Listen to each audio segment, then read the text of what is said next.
right, we're back for another pour. This one is hopefully going to be a wall pour. And I say hopefully because my first attempt at this basic skill, oh, it was so bad. Here, let me show you. This is a little bit of a hint, but it's a really, really sad hint. Just take this as beer. We are indeed going to use beer in this particular recipe. Now, if you can connect that to the next holiday, you know we're talking about St. Patrick's Day. And the cool part about St. Patrick's Day is just today, I signed up to run my Jeep with Mile High Jeep Club in the St. Patrick's Day Parade here in Denver. Yay! So I'm already thinking today about what this holiday is going to be like. So we are going to make a soap for St. Patrick's Day that is going to be a little bit male themed, just a skosh. And there's a reason for that. And we are going to do a wall pour technique. So let's talk about the contestants. First off, the fragrance. I had wanted so much to use this one. But when I opened it, I got an overwhelming smell of banana. And I don't know about you, but I do not associate banana with St. Patrick's Day. So this one got set aside, and going through my meager little supply, we're going to instead use the Perfect Man. I've used this one once before. It was very well received. And, you know, we're just going to pretend that those little shenanigating guys are just, you know, after the Perfect Man. Ta-da! These are mixed in my batch oils, just a little bit of the batch oils. And of course, it's the standard colors. First, we have Goldfinger from Mad Micas. We have Enchanted Forest from Mad Micas. Oh, seems fitting there, doesn't it? We have Koi from Mad Micas. And we have Titanium Dioxide. Already dispersed in oil, ready to be mixed in once we get that to that step. My oils are a common set of oils that I use in my particular recipes. I call this my plant-based big lather mix. And it is coconut oil, palm oil, castor oil, cocoa butter, and rice bran oil. Now, joining in that particular container for the mix is the beer. This is straight Colorado native and lye, 2-to-1. So that's where we're at right now. So the next step in this process, now that my oils are cooled, is to validate my temperatures. I'm looking at 79.5 for the oils and 77.2 for the lye. I am so happy with that. So let's get some glovies on and let's start some saponification. The most important thing about a wall pour is that when we start mixing these, we want it to get to emulsification. We do not want it to arrive at trace. This is because in order to do a very smooth and precise wall pour, we need it to be very much below trace, and so that it will pour easily and won't glab up on us when we pour it down the wall of the mold. So let's get to that point. I'm going to spare you a lot of the early mixing and take you right to when things were going wrong.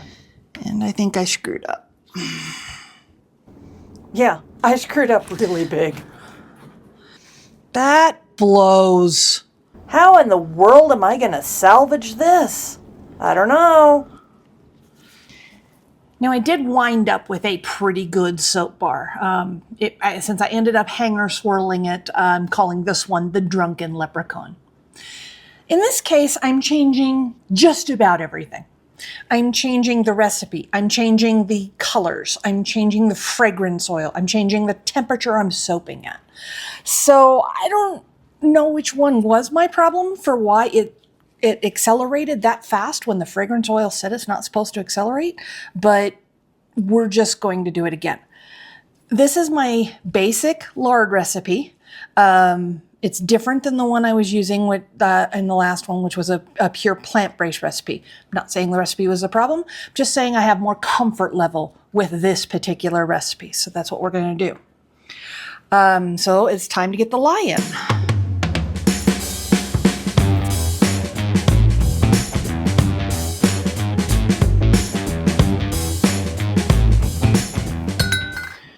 Okay, first thing I'm going to do is just simply stir. I can see, because of the glass container, the light soap that is already starting to hit the chemical reaction coming to the surface. And if I wanted to, I could probably sit here and stir for quite a while. But I want to help this process along as much as I can. So I am going to stick blend. But unlike last time, I am not stick blending very much. Stick. Burp. Oh, there was a bubble. 4 pulses.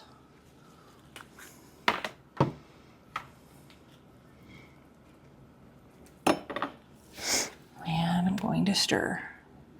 I know I did not need to take my stick out, but I'm trying to be very, very careful this time that I don't pass emulsion. And so I'm honestly probably being overcautious on a lot of things. I'd mentioned I'm working at a different temperature this time. Earlier, on that earlier batch, it was in the high 70s, basically room temperature. This one was just over 100 degrees for both lye and raw oils. Okay. I know without even checking for emulsion, I need more, so back in. And I'm going to stop there. Now this time I'll leave the bell in. And the reason why I'm leaving the bell in is after I get this stirred out, I want to check my emulsion. We're just going to stir. It's very evident I am not at emulsion yet. Check it out. There's a whole lot of oil, raw oil at the top. And so even if I lift the bell out and the object is to wait a little bit and look for air bubbles, and I'm already starting to see some form right there. So this is absolutely not emulsion, but you can just tell that because of the multicoloredness of the top of the oils here. So back in for one more gentle pulse. Okay. We had some light come to the surface this time, which is good. We're just going to keep on stirring. I'm going to fast forward you through a lot of the check here, but it's exactly what I've been saying. Just stir slowly, go slowly, and check the bell for those telltale air bubbles, as well as whether or not your batter is starting to thicken on the shaft of the blender. Experienced soapers are probably looking at me saying, just do it! But you know what? I'm sneaking up on it because of the disaster that was my last bar of soap. Okay, check. Yeah, I'm liking that. And I'm really hoping you're liking that too. That is emulsion. Okay. All right, so the next step in our process is to pour this into our colors. Let's talk about our colors first. They are inspired by the fragrance, which is Rainbow Sherbet from Brambleberry. I just got this last night. I'm loving the smell of it. I've got it all weighed out here. Oh, it smells so good. Sweet, fruity. First thing in the morning on a nice spring summer day, that is going to be just a lovely little shower wake-up call. So the next step is to go ahead and pour these into the individual containers. And I'm going to do that now. And there we go, my Rainbow Sherbet colors. So now I'm going to add my fragrance oil, and we will immediately stir these in and start our wall pour. This particular fragrance, the fragrance notes say that it discolors to off-white. I thought that that would make the sherbet even better because the sherbet has that natural pale color to it. Just, you know, as matter of course. Okay, standard small loaf mold.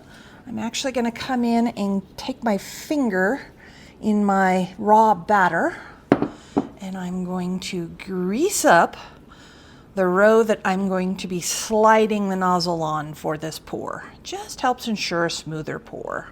Let's get this done. All right, I have no method to my madness as far as choosing colors. I'd like the colors to pop a little bit, so I'm kind of thinking light, dark, light, dark, light, dark.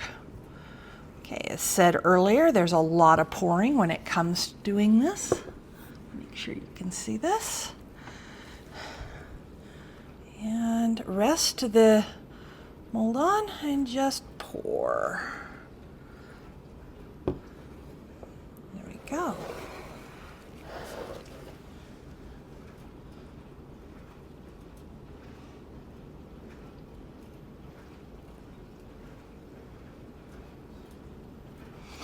Probably should have done that green one just a tad, or blue, excuse me, that's supposed to be blue. Should have done it just a tad heavier to establish my base. But at this point, wow, I'm so happy with this.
Crap, I just messed up everything.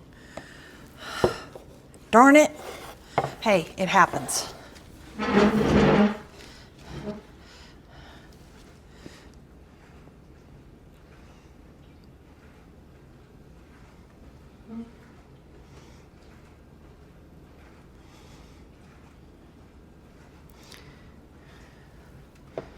right, I'm gonna have to be more careful here.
Okay.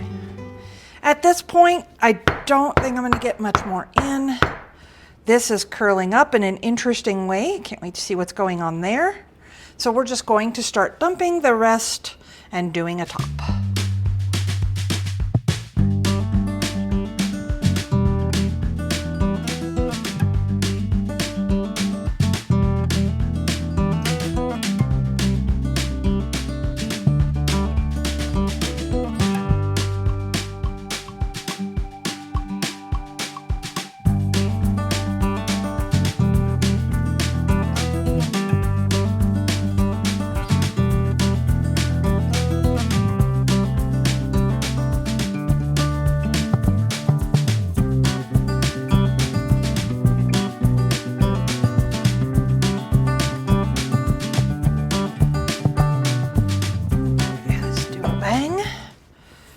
Get these a little bit more level.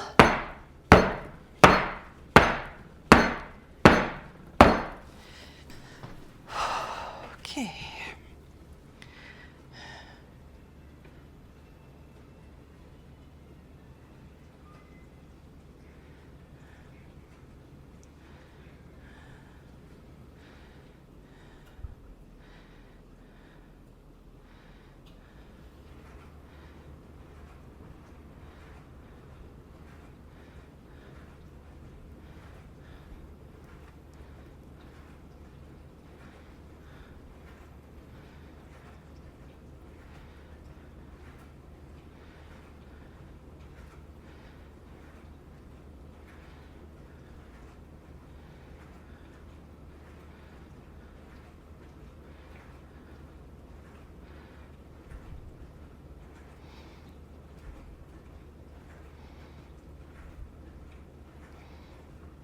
Okay, I feel like the colors could still be morphed a little bit better.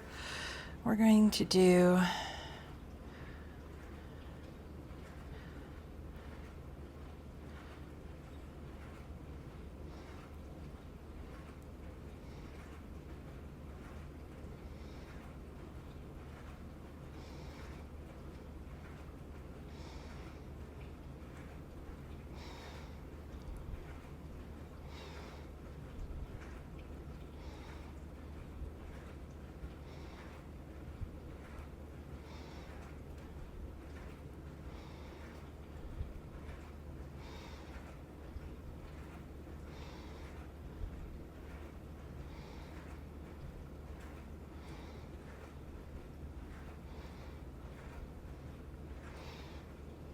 well, I got the colors morphing okay.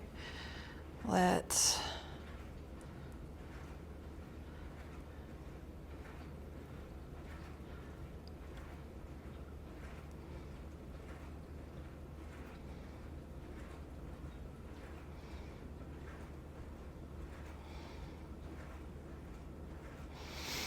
yeah, that'll work.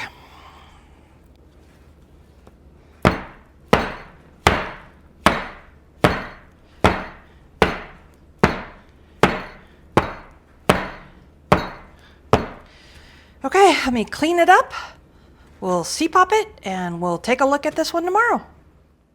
All right, we are back to cut this rainbow sherbet loaf. Had to take a minute to jog my memory as to what this actually was, although honestly the smell kind of gives it away. Simply because I've been away at a dog show all weekend. And okay, look, Zephyr did awesome. If you're familiar with AKC Rally, he's doing master, he's going for his rally champion, and he did great. But let's get back to this. So what we have here is the rainbow sherbet wall pour. I managed to get 3 small little sample soaps out of it too. So that's kind of cool. But what I want to start with, of course, like I always do, is I want to go ahead and bevel the long ends just to save myself some time later.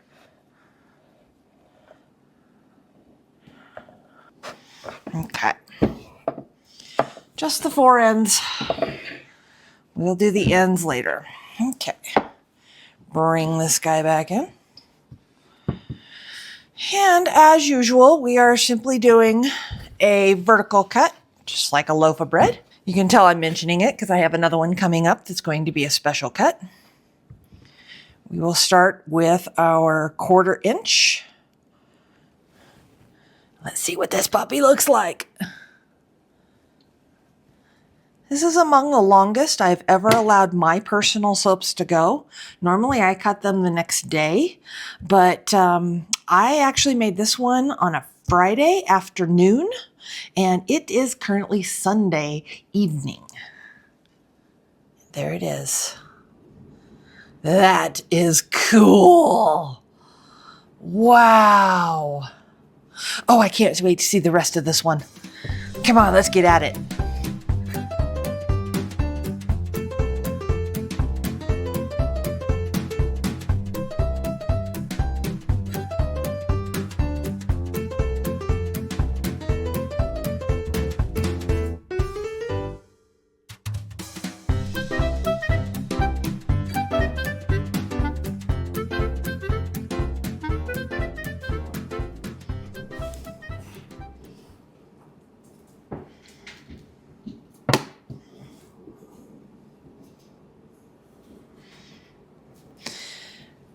Okay, that is super, super cool. For the reason I wanted to make this one, the lines are supposed to be very distinct. I may have gotten that. I'm not 100% certain because I've never done anything like this. This could, if I decided, be an entry into my first soap challenge club. I don't know if that's going to be the case. But rainbow sherbet, we have cherry or strawberry, whichever you would prefer, pistachio, lemon, and blue ice. Makes you think of spring or a summer's day. And I gotta tell you guys, it smells just as good. Thank you so much for watching. If you haven't subscribed yet, it's free for you to do so. And I promise every single subscription is noticed. Really appreciate it. On to the next loaf.